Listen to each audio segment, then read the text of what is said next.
Армысыздар ағайын. 2026 жылдан бастап ажырасу, паспорт пен жүргізуші куәлігін жасату қымбаттайды. 2026 жылдың 1 қаңтарынан бастап қазақстандықтар үшін бірқатар ресми құжатты рәсімдеу қымбаттайды. Бұған айлық есептік көрсеткіштің 3.932 теңгеден 4.325 теңгеге ұлғаюы негіз болып отыр. Айлық есептік көрсеткіш мөлшері 2026-2028 жылдарға арналған мемлекеттік бюджетте бекітілген. Айлық есептік көрсеткіштің өсіміне байланысты келесі жылы мемлекеттік баж мөлшерлері де қайта есептеледі.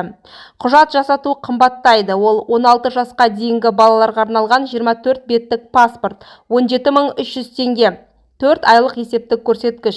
2025 жылғы көрсеткіш 15.728 теңге болатын. 36 беттік стандартты паспорт 34.600 теңге. 8 айлық есептік көрсеткіш. 2025 жылы 31.456 теңге.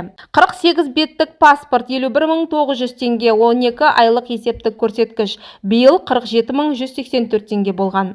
Жеке куәлік 865 теңге. 0,2 айлық есептік көрсеткіш. 2025 жылы 786 теңге. Жеке куәлігін бір жылда 2 реттен жиі жоғалтқан азаматтар 1 айлық есептік көрсеткіш 4325 теңге көлемінде төлем жасайды. Жүргізуші куәлігі келесі жылдан бастап 5406 теңге 1,125 айлық есептік көрсеткіштен тұрады. Неке қию куәлігіне де жаңа тариф енгізіледі, 1 айлық есептік көрсеткіш. Ал ажырасу туралы өтініш бергендер 8650 теңге 2 айлық есептік көрсеткіш төлейді. Бұл 2025 жылғы мөлшерлемеден 7864 теңгеге жоғары және некені тіркеуден 2 есе қымбат.